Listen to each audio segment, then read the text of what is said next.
Hello friends, welcome back to my channel. আজকে কিন্তু আমি একটি জবরদস্ত ডিমের রেসিপি নিয়ে চলে এসেছি। মাত্র একটা স্পেশাল উপকরণ দিলেই এটি হয়ে যাবে লাজবাব। ধাবা স্টাইলে এই লাল লাল ডিমের কষা যদি বাড়িতেই বানিয়ে ফেলতে পারেন তাহলে রুটি লুচি থেকে ভাত কিন্তু হয়ে যাবে জবরদস্ত। আসুন চলুন দেখে নিই ডিমের রেসিপিটা কি করে করলাম। এই রেসিপির জন্য আমি আগেই ডবল কুসুমওয়ালা ডিম নিয়ে নিয়েছি। আর এই ডবল কুসুমওয়ালা ডিমগুলোকে একটু লবণ দিয়ে ভালো করে প্রেসারে 2টো সিটি দিয়ে সেদ্ধ করে নিয়েছি।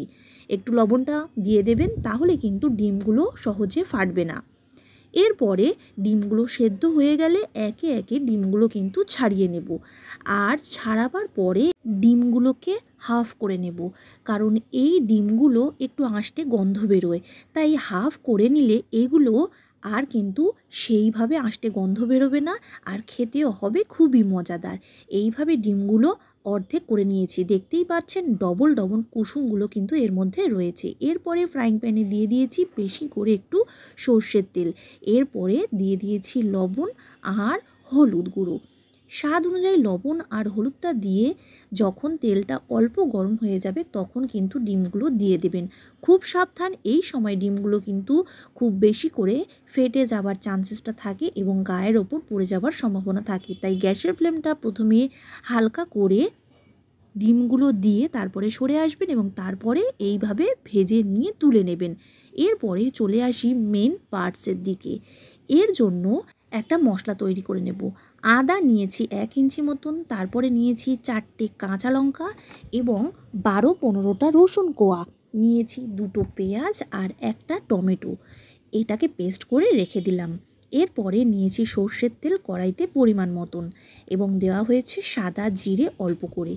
সাদা জিরেটা কড়কড় করে গরম হয়ে এলেই এর মধ্যে দিয়ে দেব তেজপাতা 2টো এবং 2টো মতন কেটে রাখা পেঁয়াজ। পেঁয়াজটা একটু বেশি করে দেবেন, আমি বড় 2টো পেঁয়াজ এর মধ্যে কুচি করে দিয়েছি।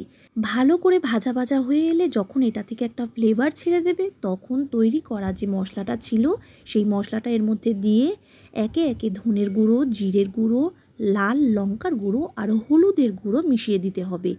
ভালো করে এই উপকরণগুলো দিয়ে নাড়াচাড়া করে নিতে হবে। যতক্ষণ না এটা থেকে একটা তেল বেরিয়ে আসছে ততক্ষণ কিন্তু নাড়াচাড়া করে যেতে হবে।